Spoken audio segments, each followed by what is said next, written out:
Hello सबैजनालाई। आज चाहिँ मेरो छोरीको पास्ने थियो।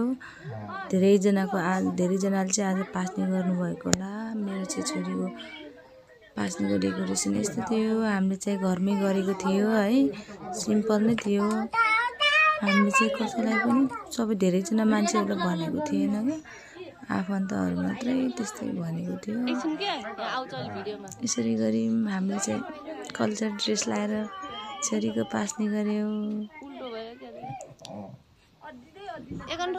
धेरै किन खर्च गर्नु भनेर हामीले घरमा सब डेकोरेसन गरेको कस्तो छ के छ भनेर।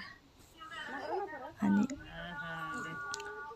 नानी बच्चाहरू चाहिँ नमान्ने कि यस्तो बेला है, फोटो खिच्न भिडियो गराउन है। छोरीले चाहिँ धन्न अगाडि सुरुमा चाहिँ यति मानिन् क्या, यति ज्ञानी भएर बसेको मेरो छोरी चाहिँ। पछि चाहिँ रोएर खै कपडाले गर्दा पनि होला कि, अनि त्यही भएर नि होला। अनि हामी चाहिँ पछि चाहिँ कपडाहरू सबै चेन्ज गरिदिएको है। दिदीको छोरीहरू चाहिँ हामी फोटो खिच्न पाएन भनेर रोएर हैरान भयो, मन दुखाएर है। बच्चाहरू फेरि नमान्ने कि यस्तो कपडाहरू लाएर यसो खै किन है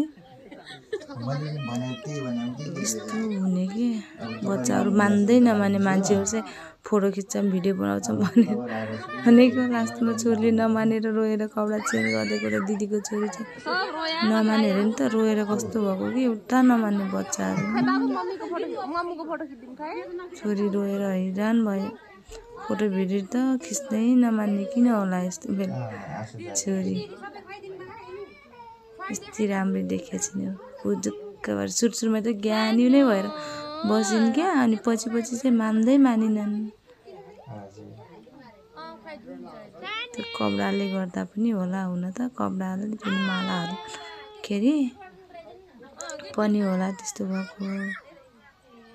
रोएर हेर्नु त कस्तो छ।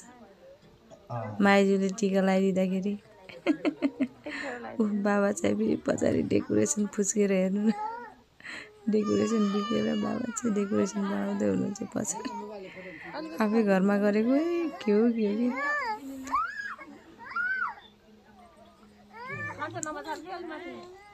यस्तो छ। हेर्नु सबैजनाले छोरीको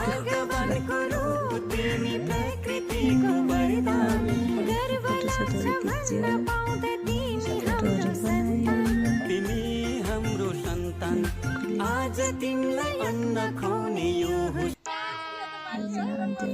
फोटो खिच्यौँ अलिअलि।